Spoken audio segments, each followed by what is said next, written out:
Hello good evening दोस्तों, कैसे हो। आज काफी दिनों बाद में क्लास हो रही है।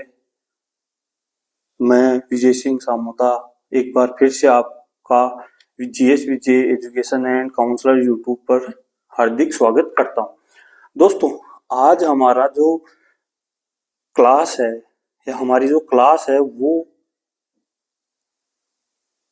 एग्जाम पैटर्न और अंक विभाजन पर है। तो इसमें हम 10वीं बोर्ड और 12वीं बोर्ड हिस्ट्री के बारे में हम देखेंगे कि अंक विभाजन किस प्रकार है, कौन सा चैप्टर कितने नंबर का है। उससे क्या होगा कि दोस्तों, सबसे पहले हमें यह पता चलेगा कि कौन सा चैप्टर में से निबंधात्मक बड़ा क्वेश्चन आ सकता है, कौन सा चैप्टर ज्यादा नंबर का है। और दूसरी चीज, हमें सिलेबस का पता चलेगा। दोस्तों, कोई भी एग्जाम हो, चाहे बोर्ड एग्जाम हो या फिर कंपटीशन एग्जाम, सबसे महत्वपूर्ण क्या है? सिलेबस। अगर सिलेबस आपके दिमाग में है तो 40% तैयारी आपकी हो गई। हमें यही पता नहीं चलता कि सिलेबस में क्या है। अब जैसे हिस्ट्री में है, 3 बुक चलती है, सबको पता है, भाग 1, भाग 2 और भाग 3। लेकिन उनमें कहाँ से कौन सा चैप्टर कितने नंबर का है, कौन से चैप्टर में ज्यादा क्वेश्चन मतलब ज्यादा नंबर का है तो बड़ा क्वेश्चन आने की संभावना है, कम नंबर के हैं तो कम आने की संभावना है। तो इसी के लिए हम आज चर्चा करेंगे कि किस तरह हम अपनी स्टडी प्लान बनाएं। क्यों कि अभी दिसंबर है, जनवरी फरवरी मार्च के फर्स्ट वीक में तो एग्जाम शुरू हो जाएंगी। लेकिन अभी भी अगर आप सिस्टमेटिक ढंग से तैयारी करें तो कोई प्रॉब्लम नहीं है। तो दोस्तों, अब बात करते हैं हम 10वीं एसएसटी की। पहला है भारत एवं समकालीन विश्व, भाग 2। ये किसका है? इतिहास का पोर्शन है। भाग 1 9th क्लास में पढ़ चुके। तो दोस्तों, इसमें जो अंक विभाजन किया है इन्होंने,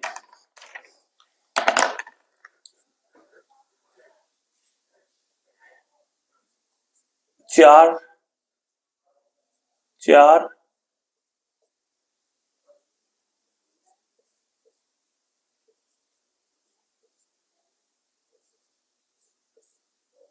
कितने थे अंक का हो गया? 4 अंक हैं, 5 चैप्टर हैं। यूरोप में राष्ट्रवाद, भारत में राष्ट्रवाद, भूमंडलीकृत विश्व का बनना, औद्योगिकरण का युग और मुद्रण एवं संस्कृति एवं आधुनिक दुनिया। तो इस हिस्ट्री वाले पोर्शन में समकालीन भारत और विश्व में जो चैप्टर हैं 5 सबके अंक डिसाइड हैं। मतलब एक चैप्टर है, पांचों चैप्टर 4 नंबर के हैं। तो यहाँ पर यह समस्या होगी कौन से चैप्टर से बड़ा क्वेश्चन आएगा, कौन से छोटा। तो देखो, हम पिछले पेपर का हम अनुमान लगाएंगे, उसके आधार पर फिर देखेंगे कौन से पेपर से क्वेश्चन बड़ा कौन से चैप्टर से आ सकता है। फिर दोस्तों, दूसरी है समकालीन भारत यानी कि भूगोल। ये भी भाग 2 है। भाग 1 कहां पे पढ़ चुके? 9th में। तो देखो, संसाधन और विकास है, ये 3 नंबर का है। संसाधन एवं विकास ये कितने नंबर का है? 3 नंबर का है। और ये फिर आगे है वन एवं वन्य जीव संसाधन, ये 2 नंबर का है। फिर अगला है जल संसाधन, तो जल संसाधन 3 नंबर का है। फिर चौथा है कृषि, कृषि भी 3 नंबर का है। और खनिज तथा ऊर्जा संसाधन ये 4 नंबर का है। विनिर्माण उद्योग ये 2 नंबर का है।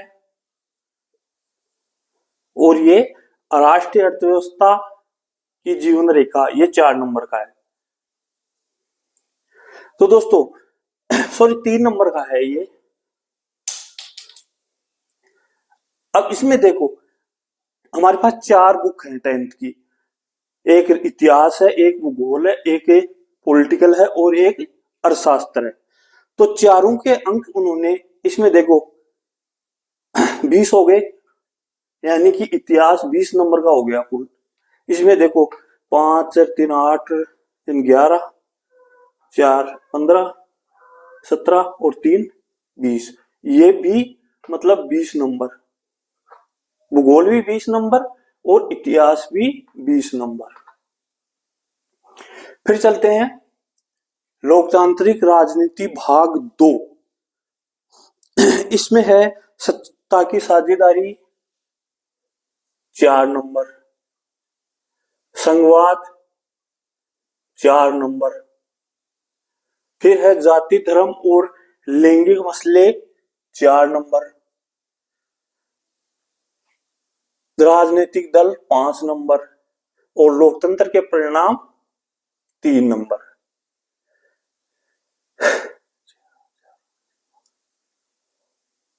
हो गए 4 4 8 4 3 12 12 5 17 3, ये भी 20 नंबर की हो गई।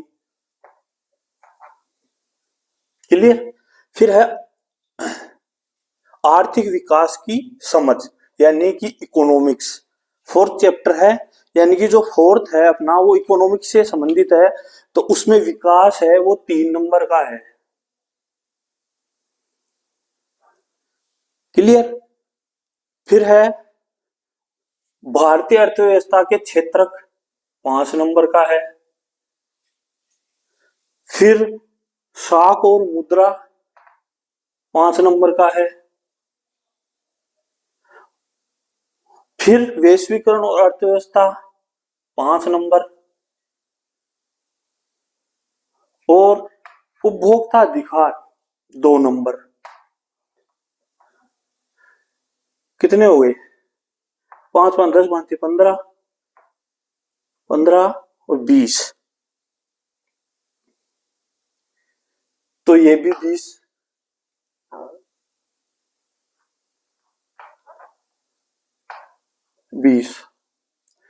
अब दोस्तों, अब यहां पर हमें ये देखना है कि जो 20 नंबर 80 नंबर का टोटल हो गया, 10 20 नंबर स्कूल की तरफ से हो गए। तो हमें क्या देखना है कि जैसे मानचित्र, अब हम क्वेश्चन देखते हैं टोटल। तो देखो क्वेश्चन 29 से 30 तो आएंगे 1 नंबर के, 12 से 13 आएंगे 2 नंबर के। क्लियर। तो अब जब मानचित्र दे रखा है तो मानचित्र पिछली बार इसी में से था, लौह अयस्क के बारे में। बाकी और तो कहीं पे कोई क्वेश्चन ऐसा बन नहीं रहा कि 4 नंबर का क्वेश्चन आ जाए यहाँ पे, क्योंकि जो निम्नात्मक क्वेश्चन है वो 4 नंबर के आते हैं, और जो रिक्त स्थान वाले हैं वो भी 5-7 नंबर के आते हैं। तो यहां पर अब जैसे पिछली बार इसमें 3 नंबर का क्वेश्चन आया हुआ है, किसमें? इसमें पिछले एग्जाम 2022 में 3 नंबर का क्वेश्चन आया था यहां से। तो इसमें एक चीज और है कि हर जो 4 बुक हैं या 4 भाग हैं 10th में, उन चारों भागों में से ही क्वेश्चन एक क्वेश्चन 3 नंबर का भी आएगा, और निबंधात्मक क्वेश्चन कितने आएंगे? 3। ये 4 क्वेश्चन हो गए 3 नंबर के, और 3 क्वेश्चन हो गए 4 नंबर के। क्लियर। तो ये लगभग बैठते हैं 56, ये 12 और ये भी 12, हो गए 80 नंबर। तो दोस्तों अब पिछली बार जो निबंधात्मक क्वेश्चन आए थे, कहां से आए थे? तो एक तो इसमें 2022 में निबंधात्मक क्वेश्चन 4 नंबर वाला आ चुका। क्लियर। और इसके बाद में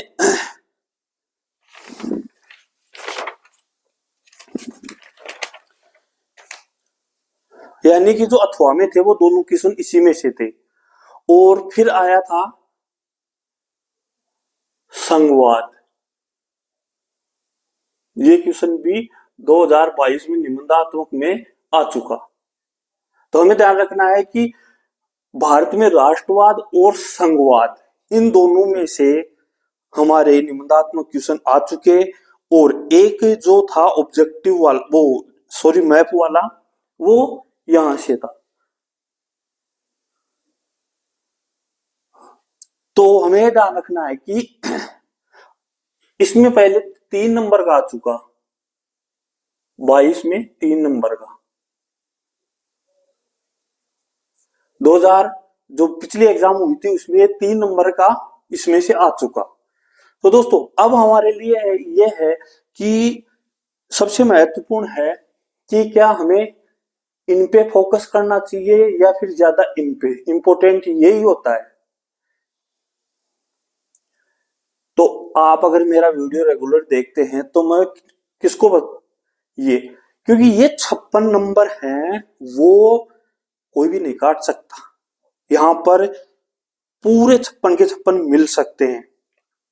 और अगर इन 56 नंबर की हम तैयारी करते हैं तो ये ऑटोमेटिक ही तैयार हो जाएंगे, क्योंकि 56 नंबर के लिए हमें एक एक पॉइंट देखना पड़ेगा।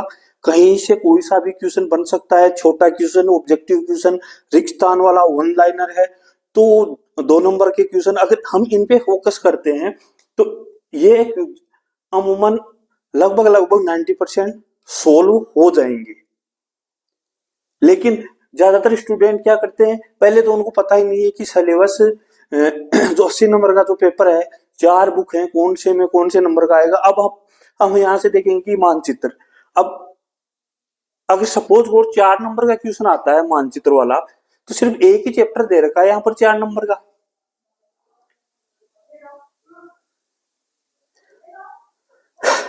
ज्योग्राफी में कितना दे रखा है, एक ही चैप्टर दे रखा है 4 नंबर का। अब वो मानचित्र हमें यहां पर सजग रहने की जरूरत है, क्योंकि इसमें तो एक ही दे रखा है, लेकिन वो यहां से भी पूछ सकता है और ये भाग 4 में से भी पूछ सकता है।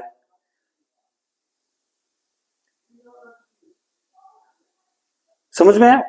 तो ये नहीं है कि हमें तैयार रहना है कि ज्योग्राफी से ही वो मानचित्र का क्वेश्चन पूछे, यहां से भी, इससे आर्थिक विकास से भी, और भारत और समकालीन विश्व से भी वो क्वेश्चन पूछ सकता है। तो इस प्रकार एक क्वेश्चन यहां से आएगा 3 नंबर का, एक यहां से 3 नंबर का आएगा, एक यहां से 3 नंबर का आएगा, और एक यहां से 3 नंबर का। ये तो कन्फर्म है कि चारों में से 3-3 नंबर के क्वेश्चन, 4 क्वेश्चन आएंगे, क्योंकि 4 पार्ट है। और 2-3 क्वेश्चन आएंगे निबंधात्मक। तो इस बार जो निबंधात्मक क्वेश्चन आने के जो चांस हैं सबसे ज्यादा, देखो वैश्वीकरण और भारतीय अर्थव्यवस्था, एक ये भारतीय अर्थव्यवस्था के क्षेत्रक, यानी कि हमें इनको थोड़ा स्पेशल देखना है। ये है हमारा स्ट्रक्चर। तो हमें ये पता होना चाहिए कितने नंबर का कौन सा क्वेश्चन आ रहा है। तो हमें फोकस करना है सिर्फ इन 42 क्वेश्चन पर। समझे? अगर ये 42 क्वेश्चन पर हमारा फोकस है तो फिर इन पे ऑटोमेटिक ही कवर हो जाएंगे क्वेश्चन, क्योंकि इनके लिए हमें एक एक लाइन पढ़नी पड़ेगी, तो ये ऑटोमेटिक ही कवर हो जाएंगे। तो इस तरह ये है अंक विभाजन कक्षा 10th। और पूरा पैटर्न मैंने आपको बता दिया। निबंधात्मक कहीं से भी पूछ सकता है, लेकिन एक मैप है।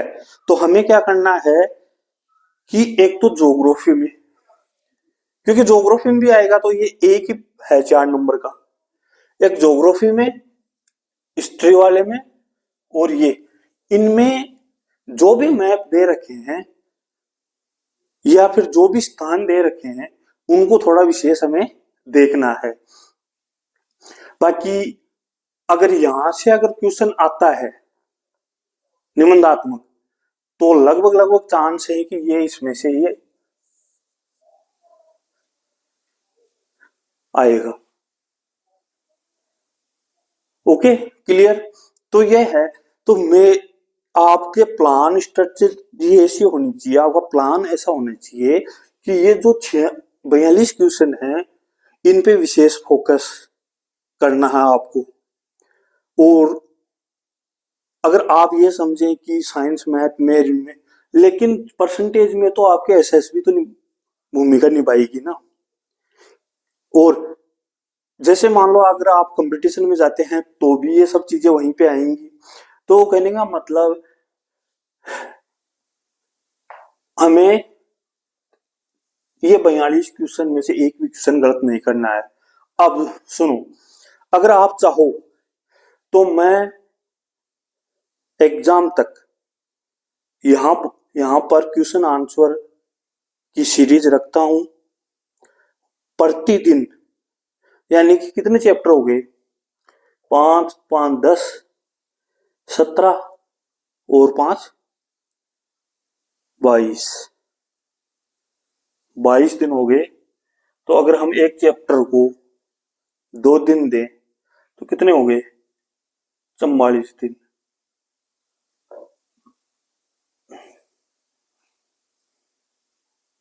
आसानी से हम क्वेश्चनों के जरिए इनको कवर कर सकते हैं। अगर आपकी इच्छा हो कमेंट करके बताना। 10th class SST question answer series जो एग्जाम तक चलेगी उसमें ये आपको ये है बेनिफिट रहेगा कि जो नोट्स हैं, जो क्वेश्चन के लिए जो नोट्स हैं, जैसे नोट्स में उदाहरण के लिए यहाँ पर क्वेश्चन है, इसके 4 ऑप्शन है, तो चारों ऑप्शन का कुछ ना कुछ अर्थ निकलेगा। फिर नीचे विशेष, फिर इन जो एक तो आंसर है और 3 का भी यहाँ पर विशेष में सॉल्यूशन मिल जाएगा। तो एक साथ हम एक क्वेश्चन में 4 क्वेश्चनों को कवर करेंगे। तो अगर आपकी इच्छा हो तो आप मुझे कमेंट सेक्शन में जाके कमेंट करके बताना कि सर हाँ ऐसा स्टार्ट कर सकते हैं और ये नंबर हमें पूरे चाहिए। तो आप मुझे इसके लिए कमेंट करके बताएंगे कि क्या स्टार्ट करना है या नहीं। फिर दूसरा है एग्जाम पैटर्न और अंक विभाजन क्लास 12 इतिहास। तो दोस्तों सिंपल सा है कि इसमें से भाग अपने पास कितने हैं, 1 2 और 3, नंबर कितने हैं 80। तो इनमें कैसे डिवाइडेशन किया गया है, तो देखो ये सारे ही जो हैं वो 6 नंबर के। ईंट मन के और अस्थियां भाग 1 में 6 नंबर का, किसान राजा और नगर 6 नंबर का जो मैंने अच्छी तरह करवा दिया है, बंधुत्व जाति वर्ग 6 नंबर का, और इमारतें विश्वास और ये भी 6 नंबर का। क्लियर। तो यहां पर टोटल हो गए 24 नंबर। फिर है भाग 2 यानी कि मिड वर्ग, ये मैंने कंप्लीट करवा दिया है बहुत डिटेल से। यात्री एवं उनके नजरिए ये है 6 नंबर का। फिर है सूफी भक्ति ये है 7 नंबर का। फिर है बाकी 6 नंबर के, कितने हो गए टोटल अंक, कितने हो गए इनके 25। ये 6 नंबर का। भाग 3 में हम देखते हैं उपनिवेशवाद और देहात, ये 6 नंबर का है। विद्रोही और राज ये भी 6 नंबर का है। महात्मा गांधी और राष्ट्रीय आंदोलन ये 7 नंबर का है। और संविधान निर्माण ये 6 नंबर का है।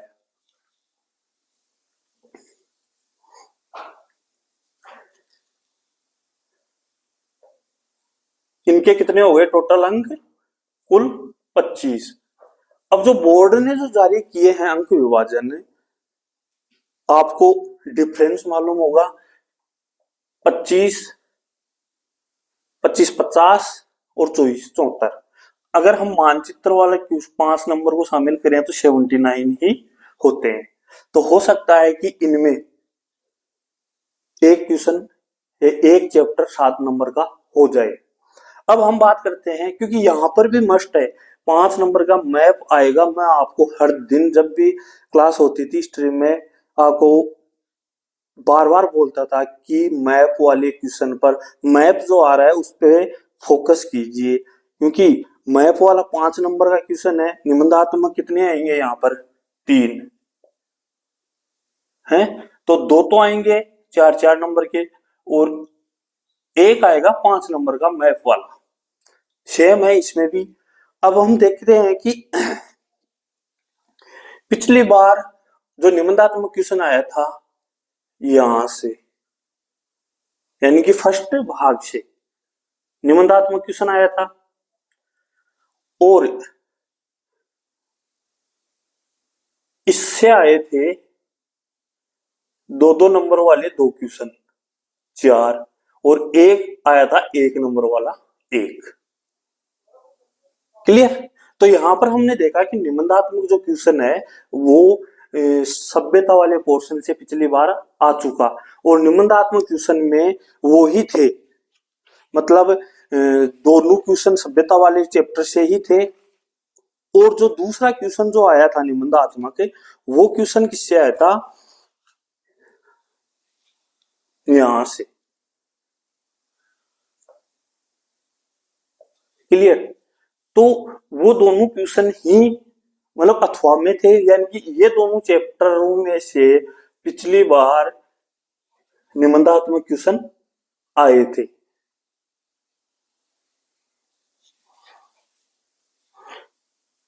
क्लियर? तो यहां से निबंधात्मक, तो अब जहां से अनुमान है, हमें पढ़ना सब कुछ है, लेकिन अगर हमें थोड़ा सा ध्यान रखना है निबंधात्मक के लिए, तो एक तो ये है सूपी और भक्ति, यहां से निबंधात्मक क्वेश्चन बन सकता है। और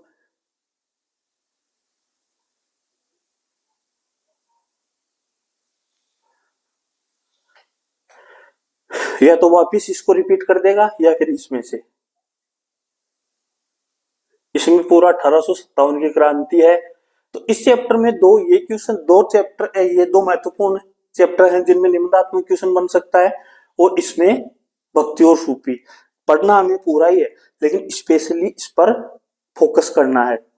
तो दोस्तों यहां पर भी वही सीन है कि 29 क्वेश्चन पिछली बार आए थे 1 नंबर वाले, और 13 क्वेश्चन आए थे 2 नंबर वाले, तो कितने हो गए? 42, और अंक थे 56।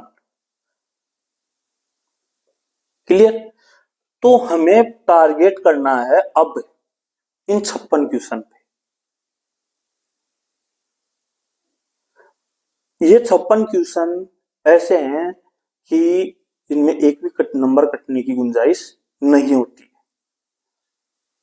और दूसरी बात यह है कि जैसे 4 क्वेश्चन आएंगे 3-3 नंबर वाले, तो डेफिनेट है एक एक तो इनमें से आएगा। एक के कौन से भाग से 2 क्वेश्चन पूछ ली, वो एक अलग बात है। और रही बात मैप, यहां पर मैप 5 नंबर का है।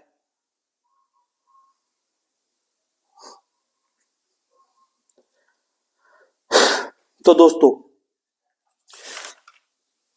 अब यहां पर हमें देखना है कि इसमें से 3 नंबर का क्वेश्चन पिछली बार आ चुका। क्लियर? एक तो ये आया था 3 नंबर का, फिर दूसरा था यहां से था, भक्ति से था 3 नंबर का, कबीर का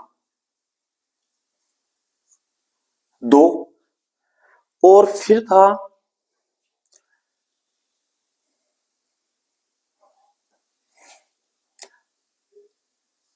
इसमें से, और एक जो क्वेश्चन था वो चैप्टर इस बार डिलीट कर दिया। तो यहां पर ये 7 क्वेश्चन है और इधर 42 क्वेश्चन है। तो अगर हम 42 क्वेश्चन के हिसाब से तैयारी करेंगे तो इन 7 क्वेश्चनों की तैयारी ऑटोमेटिक ही हो जाएगी।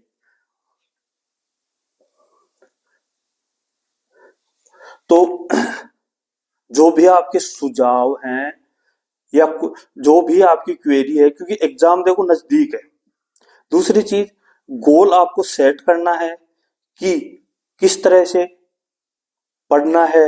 और दूसरी चीज, भटकना नहीं है, क्योंकि अब जो जैसे जैसे एग्जाम नजदीक आएगी, यूट्यूब पर बहुत से चैनल हैं, गवर्नमेंट ने भी आरबीएससी के लिए चैनल चला रखा है, तो भटकना नहीं है। कितनी ही डेस्क बुक आएंगी, कितनी ही मतलब पासबुक भी हैं। तो एक चीज का ध्यान रखो कि ज्यादा भटकना नहीं है, डिसाइड करना है कि यहाँ मेरे को यही पढ़ना है, यहाँ से। और दूसरी चीज, किताब को अच्छी तरह रीडिंग मारनी है। ना तो आपको कोई यूट्यूब वाला पास करवा सकता, मतलब अच्छे अंक दिला सकता, ना ही जब तक आप खुद मेहनत नहीं करोगे। मैं आपको क्या कर सकता हूँ, नोट्स प्रोवाइड करवा दूंगा, ट्यूशन प्रोवाइड कर, मतलब ट्यूशन सीरीज प्रोवाइड हो जाएगी। फिर क्या होगा, अगर आपकी रुचि, क्योंकि हिस्ट्री में नंबर लाना ज्यादा मुश्किल नहीं है, किसी में भी मुश्किल नहीं है। आप देखो, ये 56 नंबर का ही तो खेल है। अब एक बात बताओ, यहां से अगर कोई क्वेश्चन आए, आपने कबीर भी पढ़ लिया, जो भी संत दे रखे हैं सब पढ़ लिए, तो क्वेश्चन तो बन गया ना यहाँ से। निबंधात्मक पूछो, चाहे 1 नंबर का पूछो, चाहे 5 नंबर का पूछो, यहाँ से तो कोई प्रॉब्लम होगी ही नहीं। तो हम जब पूरे चैप्टर का एनालिसिस करते हैं, हम छोटे क्वेश्चन पर फोकस करते हैं, इन 56 नंबर के क्वेश्चनों पर, तो हमारे जो 3 नंबर वाले और 4 नंबर वाले क्वेश्चन है, लगभग 90% उनका काम हो जाएगा। 10% ये है कि आपको उसको अपनी लैंग्वेज में डालना है। आपको अपनी लैंग्वेज किस तरह, क्योंकि निबंधात्मक जो क्वेश्चन आता है उसमें एग्जामिनर आपकी सोच को पकड़ता है, क्योंकि ये तो है नहीं कि जो आपने पढ़ा वैसा का वैसा वहां छाप पाओगे, नहीं, ऐसा तो नहीं हो सकता। कुछ अपनी लैंग्वेज में ट्रांस, यानी कि कुछ याद रहेगा तो आप अपनी लैंग्वेज में ट्रांसलेट करोगे उसको। तो कहने का मतलब ये है कि वहां पर निबंधात्मक क्वेश्चन में आपकी मानसिक स्थिति, भाषा लेवल और आपकी सोच क्या है, इसी के लिए तो निबंधात्मक क्वेश्चन पूछते हैं। अब जैसे पिछली बार जो क्वेश्चन आया था, असहयोग आंदोलन का मूल्यांकन कीजिए, ध्यान से देख सुनना, असहयोग आंदोलन का मूल्यांकन कीजिए। अब इसमें कुछ भी नहीं देखा क्या उसमें कोई कार्यक्रम क्या था। अब आप अपनी लैंग्वेज में उसको किस तरह से ढालोगे, कौन कौन से उसके कार्यक्रम थे, कब कब हुए थे, ये तो आपको ही। तो अब यहाँ पर अगर आपने 1-1 नंबर वाले क्वेश्चन की तैयारी कर ली, मतलब छोटे क्वेश्चन की, तो फैक्ट आपको याद हो गए, बिल्कुल फैक्ट आपको याद हो गए, तो अपनी लैंग्वेज में बस इसको डाल दो। अब ये यहाँ पर जैसे असहयोग आंदोलन का मूल्यांकन कीजिए, इसमें कुछ भी नहीं पूछा अगले ने कि असहयोग आंदोलन शुरुआत कैसे हुई, क्या कारण थे और क्या परिणाम निकले। इसने तो सिर्फ मूल्यांकन किया है कि आप अपनी दृष्टि से मूल्यांकन कीजिए। तो यहाँ पर जब क्वेश्चन आप सोल्व करोगे, 1 नंबर या 2 नंबर वाले पर ज्यादा फोकस करोगे, तो आपको वो फैक्ट याद रहेंगे कि कब कब क्या हुआ था, तो आप इस क्वेश्चन में एडजस्ट कर देंगे। कोई सिंपल, कोई ज्यादा परेशानी वाली बात नहीं है। फिर जैसे इसी में से दूसरा क्वेश्चन पूछा इसने कि सिद्ध कीजिए स्वतंत्रता के बाद के महीने महात्मा गांधी के जीवन के श्रेष्ठतम क्षण थे। अब इसमें कहा कोई क्या पूछा है इसने, वो तो आपको चैप्टर का एनालिसिस, जब आप चैप्टर का एनालिसिस करोगे, यानी कि जैसे भारत को आजादी मिली, तो इसने ये पूछा स्वतंत्रता के बाद के महीने, यानी कि जब स्वतंत्र हुआ उसके बाद के महीने में महात्मा गांधी के जीवन का श्रेष्ठतम क्षण था। तो हमें वो चीज आप अपनी लैंग्वेज में डालोगे, उसको कुछ फैक्ट भी डालोगे, और यहाँ पर कोई ना तो डेट दे रखी है इसने, या कोई पर्टिकुलर टाइम नहीं दे रखा है कि वो आजादी के बाद में, आजादी के बाद में महात्मा गांधी किस हाल में थे, क्या थे, वो आपको यहाँ पे वर्णन करना है। तो इसके लिए ये है, मैं आपसे पहले बोलता हूं कि जब क्लास लूं या जब आप मेरी क्लास लो, तो साथ में किताब, एक चाहे रफ रजिस्टर हो और एक पेन, एक आदत आप डाल लो कि मैं जो कुछ समझा रहा हूं, नोट्स मिलेंगे आपको, सब कुछ मिलेगा, और एग्जाम एग्जाम वाले दिन तक मैं आपको तैयारी कराता रहूंगा। लेकिन मैंने आपसे बार बार ये कहा है कि एक बार तो कम से कम अपने मन यानी कि एकाग्र मन से किताब की रीडिंग मार, क्योंकि अब टाइम आ गया है भटकने का, कि कोई पासबुक के पीछे भाग रहा है, कोई डेस्क वर्क के पीछे भाग रहा है, कहीं से कोई क्वेश्चन मिल जाए वो भागने की जरूरत नहीं है। मैटर तो सब आप जो, एक बात बताओ, जो टीचर पढ़ा रहे हैं वो कहाँ से पढ़ा रहे हैं? कोई ऊपर से तो लेके नहीं है, जो आपके पास बुक है उसी में से तो पढ़ा रहे हैं आप। हाँ, कुछ चीजें समझ में नहीं आ रही है, वो चीजें जो डाउट है उन कहाँ से क्या, तो जैसे मान लो मैंने बता दिया कि भाई इससे 6 नंबर का क्वेश्चन आया था, क्लियर, और एक यहाँ से मतलब निबंधात्मक क्वेश्चन एक यहाँ से आया था। अब हमें इसमें 3 नंबर का क्वेश्चन आ चुका, तो इस बार हो सकता है इसमें, क्योंकि ये ज्यादा नंबर का, अगर इसमें निबंधात्मक क्वेश्चन नहीं आया है तो क्लियर है कि इसमें 3 नंबर का क्वेश्चन तो आएगा ही आएगा। अगर इसमें निबंधात्मक जैसे पिछली बार दे दिया, और अगर इसमें निबंधात्मक नहीं आया तो इससे भाग 3 में जो 3 नंबर का क्वेश्चन है वो चैप्टर नंबर 11 से आएगा। अगर यहां से निबंधात्मक क्वेश्चन नहीं आता है तो इसका तो फाइनल हो गया कि निबंधात्मक क्वेश्चन अगर इसको उठाते हैं तो यहां से 3 क्वेश्चन, एक तो आएगा 3 नंबर का, फिर बच्चे 4, हो सकता है उनमें 2 नंबर का एक क्वेश्चन आ जाए और 2 क्वेश्चन आ जाए एक एक नंबर की। क्लियर, तो हमें वो पैटर्न समझना है, किस पैटर्न से तैयारी करनी है, किस आधार से, या कौन सा ऐसा है। शॉर्टकट कुछ भी नहीं है आज की दुनिया में, शॉर्टकट है, शॉर्टकट करके आप क्या कर लोगे, एग्जाम पास कर लोगे, लेकिन नॉलेज तो आपको नहीं मिला ना।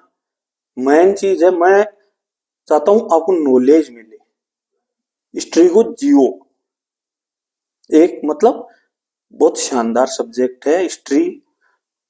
तो उस हिसाब से यहां पर क्लियर हो गया कि यहां से अगर निबंधात्मक क्वेश्चन नहीं आया तो यहां से एक बड़ा क्वेश्चन इस पोर्शन से तो फिक्स हो गया। अगर इससे निबंधात्मक की पिछली बार नहीं आया तो 3 नंबर का क्वेश्चन यहां से फिक्स हो गया, और यहां से निबंधात्मक आता है तो इसमें से 3 नंबर का क्वेश्चन फिक्स हो गया है। तो दोस्तों थोड़ा समझो, आप प्रॉब्लम है, मैं हूं, कंप्लीट हिस्ट्री करवाऊंगा, प्लस क्वेश्चन आंसर भी साथ के साथ में कराऊंगा। हाँ, थोड़ा गैप का प्रॉब्लम हो गई, इस वजह से थोड़ा गैप पड़ गया 6-7 दिन का, लेकिन अब कंटिन्यू रहेगा, साथ में क्वेश्चन आंसर भी। और ऐसा है, अब जिस दिन जो मतलब टॉपिक पढ़ा रहे हैं उसके जितने भी क्वेश्चन है ना, वो उसी दिन मैं आपको प्रोवाइड करवा दूंगा, लेकिन वो मेरे व्हाट्सएप ग्रुप पर आपको आना पड़ेगा। और बाकी देखो, ये जो है यहाँ पर, ये 12th और 10th के लिए नहीं है, ये यहाँ पर जो भाई बहन कंपटीशन की तैयारी कर रहे हैं उनके लिए भी है, क्योंकि क्वेश्चन इन्हीं में से आते, तो इसलिए आप निश्चिंत रहिए। अब मैंने बता दिया भाई, इससे 3 नंबर का आने का चांस है, और इसमें कन्फर्म ही है कि अगर 4 नंबर का नहीं आया तो 3 नंबर का यहां से आने के चांस है। तो इसी प्रकार जब हम इसमें देखते हैं 10th वाले में तो देखो दोनों क्वेश्चन यहीं से आए थे।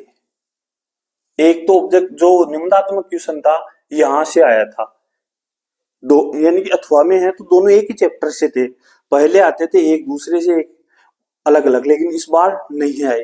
तो देखो इसमें क्या दे रखा है, अविनय अवज्ञा आंदोलन का सविस्तार वर्णन कीजिए, यानी कि अब आप कितना समझ पाए हैं सविनय अवज्ञा आंदोलन के बारे में, उसका आपको विस्तार से वर्णन करना है।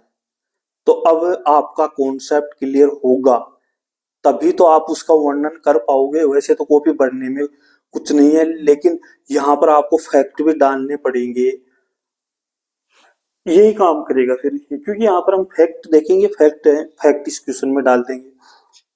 अब फिर दूसरा आया था संघवाद का अर्थ एवं संघीय व्यवस्था के गठन के 6 उदाहरण, या और फिर यानी कि दोनों ही क्वेश्चन यहां से उठे थे। तो एक तो कन्फर्म है, यहां से क्वेश्चन आएगा निबंधात्मक।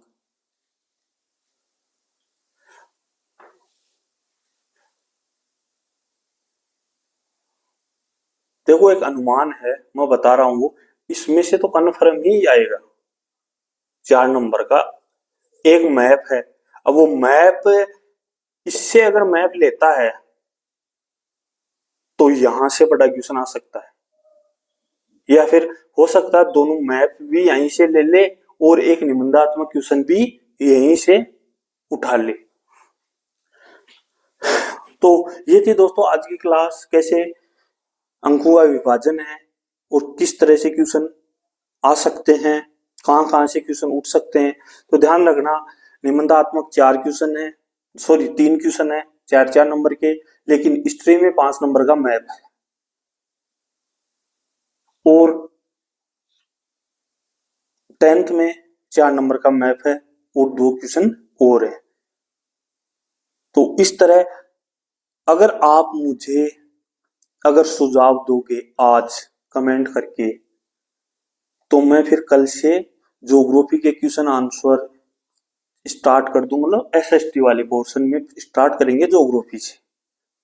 क्यों? क्योंकि यहाँ पर छोटे छोटे टॉपिक हैं, 2-2 नंबर के, 2-2 नंबर के, तो इनमें 2-2 नंबर वाले में नंबर तो पूरे आएंगे ना। तो अगर आपकी रिक्वायरमेंट है तो कमेंट करके बताना, यहां से स्टार्ट करेंगे पहले भूगोल से।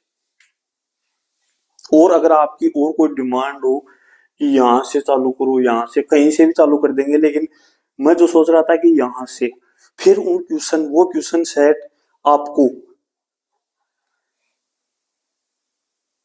व्हाट्सएप ग्रुप पर मिल जाएंगे। जिस दिन जो जितने भी क्वेश्चन सोल्व होंगे, 1 घंटे की क्लास होगी, जितने क्वेश्चन सोल्व होंगे उतने ही क्वेश्चनों का आपको पीडीएफ मिल जाएगी उसी दिन। तो ये था आज का सेशन। आई होप समझ में आया होगा कि किस तरह एग्जाम पैटर्न है। तो आप मुझे कमेंट करके बताना क्या क्वेश्चन सीरीज स्टार्ट करनी है। और हिस्ट्री के लिए जो स्टूडेंट हैं या जो भाई बहन हैं, चैप्टर तो चलता रहेगा, हमने फर्स्ट भाग कंप्लीट कर लिया, ये चल रहा है। तो 1 घंटे क्लास और आधे घंटे की क्वेश्चन आंसर सीरीज रख ले क्या, ये आप पर डिपेंड है। ताकि 1.5 घंटे की क्लास हो जाए तो हम दिसंबर और जनवरी मध्य तक हम कंप्लीट करके फिर रिवीजन स्टार्ट कर दे। तो आप मुझे कमेंट करके बताना। थैंक यू, धन्यवाद।